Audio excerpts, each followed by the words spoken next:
using a bottle of drinking water to wet a handkerchief. Knox then dabbed the healing wound on her cheek, wiping away the excess blood.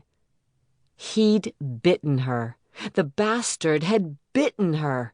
Pointed a gun at her head, slammed her into a wall, tried to The Bentley rattled a little, and she gave him a sideways glance.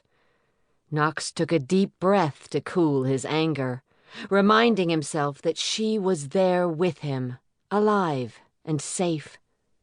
But it wasn't easy when his demon's rage heated his blood and buzzed through his veins.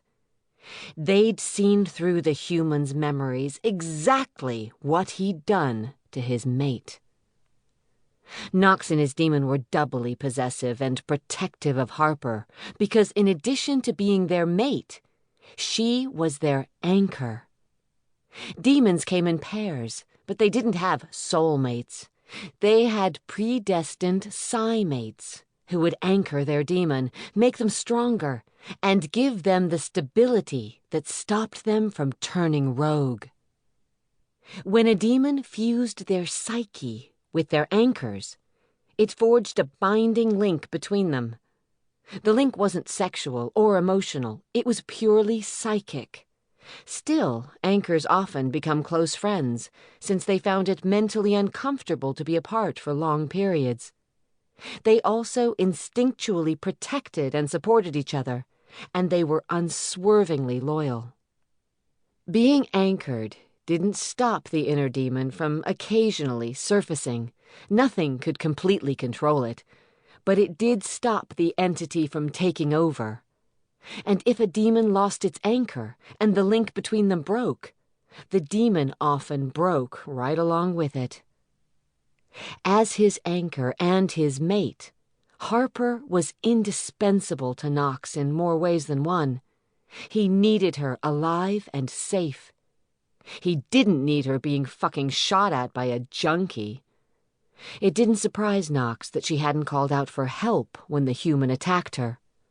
Harper was used to being alone and taking care of herself. He knew she was fully capable of doing so. He just didn't want her to have to. Knox wanted to be for her what she'd never had. Someone to rely on, someone to turn to, someone who would deal with her problems for her. He wanted to make up for the things she'd never had. He definitely didn't want to find her injured and bleeding. Knox very carefully slid his hand to the back of her head to check out the swelling. It wasn't so bad, which meant she was healing fast.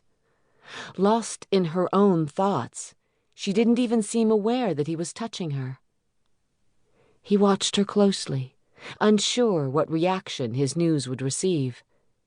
He would wager that he knew Harper better than even she did, but he was never able to predict her responses. She was a guarded, complex, elusive creature who always managed to surprise him, which was an actual achievement considering he was someone who read people easily. It was her ability to both surprise and intrigue him that had first drawn Knox to her. It made her different, interesting, and that had intensified the raw need she sparked in him.